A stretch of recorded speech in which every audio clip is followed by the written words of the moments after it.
नमो नारायण। जय गौ माता, वंदे मातरम। मां भारती को प्रणाम और हृदय से ओम शम शनिश्चराय नमः। प्रिय दर्शकों, मित्रों, साथियों, 8 जुलाई 2024 माया अधिपति, माया के महाराज राहुदेव कर्म फलदाता शनि के नक्षत्र में प्रवेश करेंगे। 12 जनवरी 2025 तक शनिदेव के उत्तर भाद्रपद नक्षत्र में राहुदेव का संचरण रहेगा। मित्रों, 30 अक्टूबर 2023 को राहुदेव ने राशि परिवर्तन कर मीन राशि में प्रवेश किया। 6 मई 2024 को राहुदेव ने बुधदेव के नक्षत्र रेवती के प्रथम चरण में प्रवेश किया और 8 जुलाई प्रातः 7:36 पर राहुदेव उत्तर भाद्रपद नक्षत्र यानी ये शनिदेव का नक्षत्र है, उसके चतुर्थ चरण में प्रवेश करेंगे। शनिदेव इस समय वक्री अवस्था में है और अपनी मूल त्रिकोण राशि कुंभ में बृहस्पति देव के नक्षत्रों में जो पूर्व भाद्रपद है उसके दूसरे चरण में शनिदेव का संचरण है। पूर्व भाद्रपद नक्षत्र ये बृहस्पति देव का नक्षत्र है और शनिदेव का यहां संचरण 3 अक्टूबर 2024 तक रहेगा। क्लासिक वैदिक जितने भी ऋषि हैं ज्योतिष के, वो शनिदेव और राहुदेव को आपस में अच्छा संबंध मानते हैं। मैं यहां तक कह सकता हूं कि राहुदेव शनिदेव को अपना गुरु मानते हैं। दोनों का वंशावली देखें तो राहुदेव भी कश्यप वंशज है और शनिदेव भी कश्यप वंशज है। तो शनिदेव और राहुदेव में आपस में मित्रता भी है। और मैंने क्लासिक में यह भी सुना है कि शनि सम राहु और कुंज सम केतु, यानी राहुदेव शनि के जैसे ही फल देते हैं और केतु देव मंगल के जैसे फल देते हैं। राहुदेव का कार्मिक कर्मों से गहरा संबंध है। यदि आपकी जन्म कुंडली में शनिदेव अनुकूल अवस्था में संचरण कर रहे हैं तो इस समय राहुदेव का शनिदेव के नक्षत्र में संचरण आपको अच्छे फल प्रदान करेगा। लेकिन यदि आपकी जन्म कुंडली में शनिदेव प्रतिकूल अवस्था में विराजमान है, प्रतिकूल भावों में विराजमान है, नीच अवस्था में संचरण कर रहे हैं या पापी ग्रहों से द्रष्ट है, तो ये राशि परिवर्तन आपके लिए सावधानी का रहेगा। क्योंकि 9 ग्रहों में 4 ग्रह स्लो मूविंग प्लैनेट है, बहुत धीमी गति के प्रारंभ, जिसमें शनिदेव, बृहस्पति देव, राहुदेव और केतु देव। शनिदेव 2.5 साल में अपनी राशि बदलते हैं, राहुदेव 18 महीने में, केतु देव 18 महीने और बृहस्पति देव 12 या 13 महीनों में राशि परिवर्तन करते हैं। इन ग्रहों का जब भी राशि परिवर्तन होता है तो हमारे लिए बड़ा महत्वपूर्ण होता है, क्योंकि इन ग्रहों का राशि परिवर्तन एक लंबे समय अंतराल तक रहता है और लंबे समय तक इन ग्रहों का प्रभाव रहता है और इनका सबसे ज्यादा प्रभाव हमारे जीवन में पड़ता है। मैं फिर आपको याद दिलाना चाहता हूं कि कर्म फल दाता शनिदेव है और कार्मिक कर्मों से राहुदेव को बहुत नजदीक माना जाता है। राहुदेव कार्मिक कर्मों को प्रभावित करते हैं। यह अलग बात है कि वैदिक ज्योतिष में, क्लासिक में इन्हें पाप ग्रहों की श्रेणी में भी माना है, लेकिन कार्मिक ग्रहों का प्रभाव शनिदेव और राहुदेव का पड़ता है। ऐसे में इनका जो ये राशि परिवर्तन है बड़ा महत्वपूर्ण है। यदि आपकी इन ग्रहों की दशा है, अंतरदशा है या फिर प्रत्यंतर दशा है तो इनका प्रभाव आप पर दूसरों से ज्यादा पड़ेगा। इसलिए मेरा अनुरोध है, एक बार अपनी जन्म कुंडली का मोटा मोटा अध्ययन अवश्य कर लें। आप अभी किस ग्रह की महादशा, अंतरदशा और प्रत्यंतर दशा से गुजर रहे हैं, आने वाला समय कैसा रहेगा, आपको स्पष्ट समझ में आ जाएगा। और वैसे मैं अपने अनुभव पर आप बताऊं कि जिन लोगों पर शनिदेव और राहुदेव की महादशा चल रही, उन पर राहुदेव के नक्षत्र परिवर्तन का सबसे अधिक प्रभाव पड़ेगा। उसके बाद अंतरदशा वाले जातकों पर प्रभाव और फिर कम जो प्रभाव वो प्रत्यंतर दशा वाले जातकों पर रहेगा। क्योंकि कोई भी ग्रह सबसे पहले अपने नक्षत्र अधिपति का फल देता है। ये ज्योतिष का मूलभूत सिद्धांत है, नियम है। इस समय राहुदेव शनिदेव के नक्षत्र उत्तराभाद्रपद से संचरण करेंगे तो सबसे पहले शनिदेव का फल आपको देंगे। तो ये देखना महत्वपूर्ण हो रहा है कि आपकी जन्मकुंडली में शनिदेव किस अवस्था में विराजमान है, किन भावों में विराजमान है और किन शुभ ग्रहों के प्रभाव में या फिर इन पर शुभ ग्रहों की दृष्टि नहीं है। उसी आधार पर राहुदेव उत्तर भाद्रपद नक्षत्र में संचरण करके आपको शुभाशुभ फल प्रदान करेंगे। ये तो रही बात बेसिक नियम की। क्या कहता है जो मैंने आपको रखा, ये नियम था जो मैंने आपको रखा है। और क्योंकि एक ही राशि के लोगों में किसी को अच्छे और किसी को बुरे और किसी को बहुत बुरे अनुभव से गुजरना पड़ता है। अब बात करते हैं राहुदेव का मूल स्वभाव। किस प्रकार के ग्रह है राहुदेव, क्योंकि ग्रह अपना मूल स्वभाव कभी नहीं छोड़ता है। सभी ग्रहों के साथ उसके स्वभाव की अच्छाई और बुराई में कमी या अधिकता हो सकती, परंतु वो बदल नहीं सकता है। ठीक उसी प्रकार जैसे हम बारिश की बूंदों को पृथ्वी पर गिरने से रोक नहीं सकते, लेकिन छाता और छत उसे एक स्थान विशेष पर गिरने से अवश्य रोक सकता है। शुभ और अशुभ ग्रहों का प्रभाव छाता और छत जैसा ही है, जो घटना को घटित होने से रोक नहीं सकते लेकिन नुकसान कम या ज्यादा अवश्य कर सकते। जहां तक राहुदेव की बात है, राहुदेव तो जाने ही अपने प्रभाव के कारण जाने, जो उनका प्रभाव है अनऑर्थोडॉक्स, अनप्रेडिक्टेबल, अनकन्वेंशनल, ये उनका स्वभाव है और इसी स्वभाव और इसी प्रभाव के कारण वो जाने जाते हैं। क्योंकि राहुदेव जिस व्यक्ति को अपने प्रभाव में लेते हैं उसे फिर वो अपने उसके स्वभाव में रहने नहीं देंगे। जिसको भी राहुदेव अपने प्रभाव में लेंगे उसको उसके स्वभाव में नहीं रहने देंगे। राहुदेव एक धुआं है, व्यक्ति के जीवन में भर फैलाने का कार्य करते हैं। मित्रों, यहां जो भी मैं राहुदेव के बारे में बताने जा रहा हूं उसमें अच्छा और बुरा नहीं, क्योंकि मनुष्य की आदत है कि उसे जल्दी जल्दी कंक्लूजन चाहिए कि फला चीज अच्छी या बुरी है, ये ग्रह मेरे लिए फायदेमंद है या नुकसानदायक, बस ये जानकारी मिल जाए, बाकी जानकर क्या करा। लेकिन मित्रों, जब हम अपने जीवन में किसी चीज को गहराई से जानने की कोशिश करते हैं तो उसका हर चीज हमारे समझ में आता है। मैं यहाँ सिर्फ ग्रहों की या ज्योतिष की बात नहीं कर रहा हूं, एक सामान्य बात कर रहा हूं। जब हम अपने जीवन में किसी चीज को गहराई से जानने की कोशिश करते हैं ना, तो आप महसूस करेंगे कि आपके लिए उसे जीवन में स्वीकार करना बहुत आसान हो जाता है। फिर गुस्सा या फ्रस्ट्रेशन नहीं होता है, क्योंकि कहीं ना कहीं हमें पता होता है कि हमारे साथ ऐसा क्यों हो रहा है, इसका कारण क्या है, कब तक मेरे साथ चलेगा और मैं कैसे इस स्थिति से बाहर आ सकता हूं। यानी बजाय खुद को या ईश्वर को कोसने के, व्यक्ति कर्मानुन्मुख होकर अपनी स्थितियों को सुधारने के लिए सही दिशा में प्रयास करके की कोशिश करता है। जो भी बातें राहुदेव के संबंध में रखती हैं उनका अच्छा या बुरा प्रभाव आपकी जन्मकुंड में उनकी प्लेसमेंट पर निर्भर करता है। लेकिन जो बात मैं बता रहा हूं वो राहुदेव का मूल स्वभाव बता रहा हूं। राहुदेव बहुत जल्दी रूप बदलने वाले हैं, तेज बुद्धि वाले हैं, ये बहुत जल्दी व्यक्ति को भ्रमित कर सकते हैं, तत्काल प्रभाव देने वाले ग्रह हैं। ये रातों रात व्यक्ति को अमीर बना सकते हैं, रातों रात हाथ में कटोरा दे सकते हैं। जिन जातकों पर राहु का प्रभाव अधिक होता है वे ख्याली पुलाव बहुत बनाते हैं, ये सूरज की रोशनी में छकने सपने देखने वाले व्यक्ति होते हैं।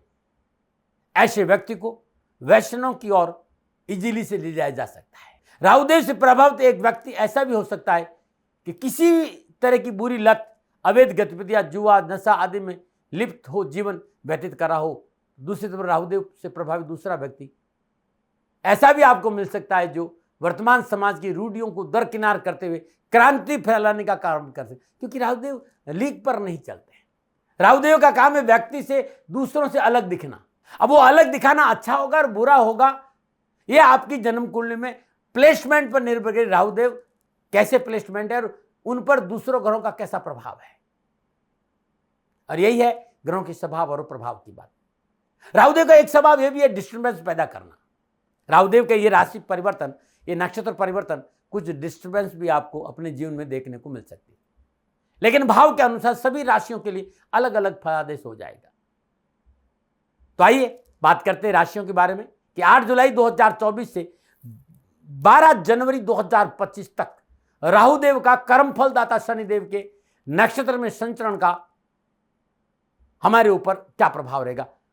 शनिदेव के नक्षत्र उत्तराभाद्र नक्षत्र के चौथे चरण में राहुदेव का संचरण होगा और 12 राशियों पर क्या प्रभाव रहेगा इसकी बात मैं आपको बताऊंगा। पुनः याद दिलाना चाहता हूं कि आपकी जन्म कुंडली में राहुदेव का यह नक्षत्र परिवर्तन इस बात को अवश्य संकेत देता है कि सबसे पहले आप देखें कि आपकी जन्म कुंडली में शनिदेव और राहुदेव किन किन भावों के स्वामी हैं और कहां कहां विराजमान है और किन ग्रहों से दृष्टि। दूसरा, इस समय आपकी जन्म कुंडली में किन ग्रहों की महादशा है, किन ग्रहों की अंतर्दशा है और किन ग्रहों की प्रतिदशा है, इसको जाने बगैर फलादेश समझ में नहीं आएगा। आप जानना चाहते हैं कि यह राहुदेव 12 जनवरी तक आपको क्या फल प्रदान करेगा आपकी जन्म कुंडली में, तो नीचे नंबर आ रहे हैं, इन नंबरों पर संपर्क करके आप मुझसे बात कर सकते हैं। मित्रों और साथियों, बहुत से उपाय बताऊंगा, बहुत सी जानकारी दूंगा, लेकिन ये मेरा निजी आंकलन है, ये मेरा निजी आंकलन है। न भय, न भ्रम, न भ्रांति, न विवाद, न तर्क, हमेशा मैंने सेकंड ओपिनियन अधिकार आपको दिया है। मैं अपना अनुभव शेयर करता हूं, दबाव नहीं, प्रेशर नहीं, लादता नहीं, मर्जी आपकी, मानो न मानो। अब 12 राशियों पर राहुदेव का प्रभाव शनिदेव के नक्षत्र में संचरण का क्या रहेगा और बात करते हैं मीन राशि।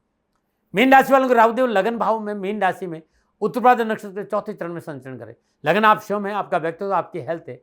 और आपके लिए राहुदेव के नक्षत्र में शनिदेव 11वें और 12वें भाव के अधिपति होकर वक्री अवस्था में 12वें भाव में अपनी मूल त्रिकोण राशि कुंभ में संचरण करें। 11वां भाव आय है, लाभ है, सोशल सर्कल है, मित्र है। और 12वां भाव खर्चा है, व्यय है, इन्वेस्टमेंट है, अस्पताल है, अध्यात्म है, विदेश है। राहु का लगन भाव में संचरण के कारण आपका पूरा ध्यान अपने ऊपर रहेगा। शुभ ग्रहों की दशा चल रही हो, राहुदेव के लगन भाव में संचरण से आपके व्यक्तित्व में निखार आएगा, अद्भुत पर्सनैलिटी डेवलप होगी, कुछ नया अचीवमेंट होगा। लेकिन यहाँ राहुदेव थोड़ा भटकाव भी देते हैं, व्यर्थ के भय भ्रम भी देते हैं, फॉल्स रिलीजन देते हैं, उससे बचना चाहिए। व्यक्ति चारों ओर अपने हाथ फैलाने की कोशिश करता है, इससे बचना होगा। यानी कि मन की लगाव अपने हाथों में नहीं रही तो आपको परेशानी आ जाए, और मन की लगान आपके हाथों में है, विजय अवश्य मिलेगी, सफलता अवश्य मिलेगी। बात करते हैं राहुदेव के नक्षत्र स्वामी शनिदेव की, तो मीन राशि वालों को शनिदेव 11वें और 12वें भाव के अधिपति और मीन राशि वाले लोगों को इस समय 12वें भाव में संचरण करें कुंभ राशि में। शनिदेव का संचरण शुभ है, आध्यात्मिक क्षेत्र में प्रगति करेंगे, धर्म कर्म में रुचि बढ़ेगी, सेवा भाव का पूरा लाभ मिलेगा। विदेश यात्राओं के लिहाज से इस समय अच्छा रहेगा, और देश विदेशों में रह रहे भाई बहनों के लिए उत्तम अवसर और लाभ मिलेगा। लेकिन इस समय अपने स्वास्थ्य को लेकर थोड़ा सा जागरूक रहना पड़ेगा, क्योंकि शारीरिक कष्ट आपको घेर सकते हैं, आपको हॉस्पिटलाइज्ड होना पड़ सकता है, क्योंकि आपके लिए राहुदेव लगन भाव में विराजमान है और शनिदेव की मूल त्रिकोण राशि 12वें भाव में पड़े। लगन भाव में विराजमान राहुदेव 12वें भाव के फलों को लेकर आपको परेशानी में डालते, दोनों ही भाव शारीरिक पीड़ा की ओर इशारा कर रहे हैं। दूसरी महत्वपूर्ण बात, मीन राशि वालों के लिए सरस्वती का प्रथम चरण है, मूल त्रिकोण राशि 12वें भाव में शनिदेव का संचरण है। सब कुछ होगा, लेकिन एक प्यास, एक तड़प, एक कमी, एक अकेलापन, एक असंतुष्टि, कुछ पाने की और कुछ पाने की आपको खलती रहेगी। इसलिए अध्यात्म सहारा लीजिए। नीलांजनम क्षमा भासम रविपुत्रम यमाग्रजम छायामार्तम शंभुतम तम नमामिं संचयम, इस मंत्र का जाप करना उत्तम रहेगा। ओम ह्रीम सूर्यपुत्राय क्लीं कृष्णाय नमः, इस मंत्र को 6 महीना 12 दिन अपने जीवन का हिस्सा बना दीजिए, कष्ट और परेशानी से छुटकारा मिलेगा। स्वावलोकन करना होगा, भीतर झांकना होगा, लेकिन किसी भी कंक्लूजन पर पहुंचने से पहले, कोई धारणा बनाने से पहले आपको अपनी जन्म कुंडली की जांच अवश्य करनी चाहिए कि इस समय आपको महादशा और अंतर्दशा किस ग्रह की है। राहुदेव और शनिदेव आपकी जन्म कुंडली में कहाँ विराजमान है और किन करों से दष्ट है, उसी अनुसार आपको फल मिलेगा। तो आपके लिए कैसा रहेगा राहुदेव, नीचे नंबर आ रहे हैं, इन नंबरों पर संपर्क करके जानकारी हासिल कर सकते। मित्रों साथियों, राहुदेव महादेव की पूजा से प्रसन्न होते हैं। आपके जीवन में कैरियर, कारोबार, नौकरी, समाज और परिवार में कहीं उठापटक और तनाव है तो 22 जुलाई से श्रावण का महीना प्रारंभ और पहला दिन ही सोमवार है, और मैं श्री शनिधाम शनि तीर्थ असोला फतेहपुर में अद्भुत भगवान शिव का रुद्राभिषेक का पूजन करूंगा। आप उस रुद्राभिषेक का हिस्सा बन सकते हैं, नीचे नंबर आ रहे हैं, उन नंबर पर संपर्क करें। पूरे श्रावण के महीने भगवान शिव का रुद्राभिषेक करूंगा। आप उस रुद्राभिषेक का हिस्सा बनना चाहते हैं तो नीचे नंबर आ रहे हैं, इन नंबरों पर संपर्क कर ले। नंबर 22 जुलाई 2024 से भगवान शिव का अद्भुत रुद्राभिषेक मैं करूंगा। 5 सोमवार को अद्भुत रुद्राभिषेक करूंगा, और भगवान शिव के रुद्राभिषेक से शनिदेव और राहुदेव संबंधी कोई भी परेशानी आपके जीवन में है तो उससे छुटकारा मिलेगा। आप इस रुद्राभिषेक में हिस्सा बन सकते हैं। भगवान शिव के श्रावण के महीने के ये रुद्राभिषेक आपकी जीवन की संपूर्ण परेशानियों का निवारण करें, उसके लिए मैंने भगवान शिव को अद्भुत रुद्राक्ष से प्रभु का मैं पूजन करूंगा, और 1008 अद्भुत कंठे भगवान शिव के चरणों में अर्पित करूंगा। आप चाहते कि कैरियर, कारोबार, नौकरी, परिवार, समाज की संपूर्ण परेशानी का निवारण हो और ये रुद्राक्ष के कंठे आप तक पहुंचे तो नीचे नंबर आ रहा है, इन नंबरों पर संपर्क करके आप अवश्य मंगा सकते हैं। आप रुद्राभिषेक का हिस्सा बन सकते हैं। मैं व्यापारी नहीं हूं, लेकिन आपके पास कष्ट नहीं आए, मैं आपकी सेवा में हाजिर रहूंगा। श्री शनिधाम शनि तीर्थ असोला फतेहपुर बेरी, जो दिल्ली छतरपुर मेट्रो से 4 किलोमीटर आगे असोला और फतेहपुर बेरी में पावन तीर्थ क्षेत्र है शनिदेव का। मैं यहीं प्रभु श्री महाकाल 12 के 12 ज्योतिर्लिंगों के बीच में विराजमान है। पधारिए, करिए प्रभु महादेव का रुद्राभिषेक, और आपके कष्ट और परेशानी से आपको मुक्ति मिलेगी। नीचे नंबर है, इन नंबरों पर संपर्क करके आप रुद्राभिषेक का हिस्सा बन सकते हैं, प्रभु का कृपा प्रसाद पा सकते हैं। आपको जो रुद्राक्ष का कंठा है वो कंठा आप प्राप्त कर सकते हैं। पुनः निवेदन है, मेरा मंतव्य, मेरा जो नियति, भीतर की जो नीति है वो इतना ही कि आप सुखी रहे, स्वस्थ रहे, समृद्धिशील रहे और आपके पास परेशानियां नहीं आए, इसलिए मैंने ये संदेश दिया। इससे ज़्यादा मेरा कोई मकसद नहीं रहता है। मित्रों साथियों, 6 महीना 12 दिन भगवान श्री हरि विष्णु की पूजा करें। हर रोज विष्णु सहस्त्र नामावली का पाठ करना उत्तम रहेगा। सूर्योदय के समय भगवान शिव के शिवलिंग पर हर रोज कच्चा दूध अर्पित करना उत्तम रहेगा। जटा वाला नारियल जिसमें पानी हो, हर रविवार को 1 जटा वाला नारियल 8 बादाम अपने ऊपर से एंटी क्लॉकवाइज 7 बार उसारिए, नारियल को बहते पानी में प्रवाह करिए और बादाम को मंदिर में रखा जाए। ऐसा हर रविवार करें और 6 महीना 12 दिन करेंगे। कष्ट, परेशानियां, दुखों से छुटकारा मिल जाएगा। फिर दर्शकों, मित्रों, साथियों, राहुदेव का शनिदेव के नक्षत्र में संचरण का जो राशिफल है वो नक्षत्र गणनाओं के आधार पर मेरा निजी आंकलन है। न भय, न भ्रम, न भ्रांति, न विवाद, न तर्क, शक, न उपनयन, गदगर आपका था, आपका है, आप ही का रहेगा। मानो न मानो आपकी मर्जी। हाँ, आंकलन मेरा था और मेरे से कोई भूल हो गई हो तो दोनों हाथ जोड़कर क्षमा मांगता हूँ। आप सुखी रहे, आप स्वस्थ रहे, समृद्धिशील रहे, शनिदेव के चरणों में मेरी प्रार्थना। नमन नारायण। राजस्थान का हर व्यक्ति जानता है दाती महाराज गायों से बहुत प्यार करते हैं, बेटियों से बहुत प्यार करते हैं। हजारों सैकड़ों बेटियों के लिए, जीवन के लिए मैंने अपना संपूर्ण जीवन दिया है और ये मेरा शौक था, मेरी राष्ट्र की धरोहर थी और ये करना मेरा कर्तव्य और कर्म था। मैं आपको किसी वजह से नहीं सुना रहा हूँ, बस खाली बता रहा हूँ कि ये मेरा जीवन का लक्ष्य रहा है। मनुष्य हूँ और मानव होने के नाते मेरा कर्तव्य है कि मैं अपनी राष्ट्र की सेवा करूँ। मैं इस राष्ट्र का नागरिक हूँ। 30 सालों से मैं बेटी बचाओ और गौ सेवा में अपना जीवन इस राष्ट्र के साथ लगाया है। वर्तमान परिस्थितियां आर्थिक दृष्टिकोण से मेरी अनुकूल नहीं है।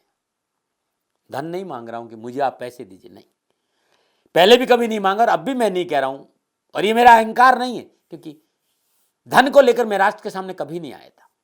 हमेशा मैंने ये कहा कि साहब सेवा करिए, आप, मैं भी सेवा करता हूं, आप भी सेवा करें, धन नहीं चाहिए।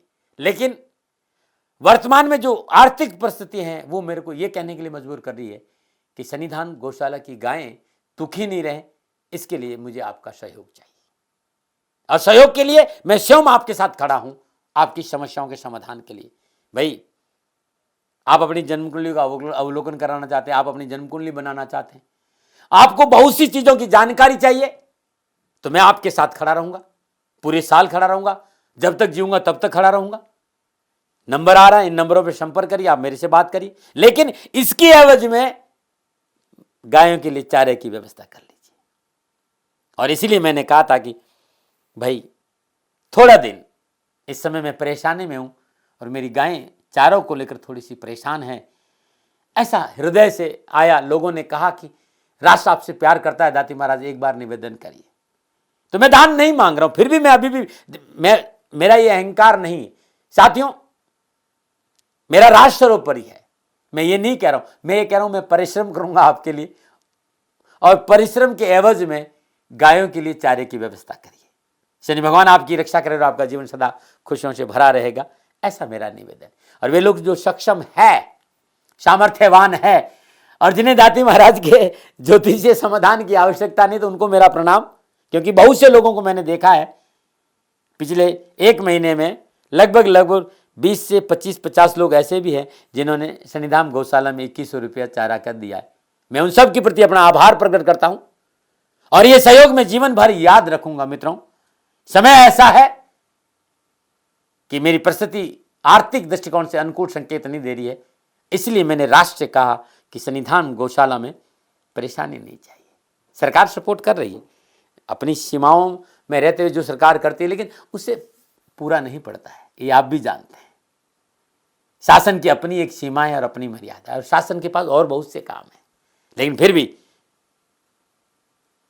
मैं आप सभी का धन्यवाद देते हुए हृदय से पुनः एक बार निवेदन करना चाहता हूं कि आपको लगता है कि दाती महाराज के साथ सन्निधान गौशाला में खड़ा रहना है, तो नंबर है, जरूर सहयोग करें।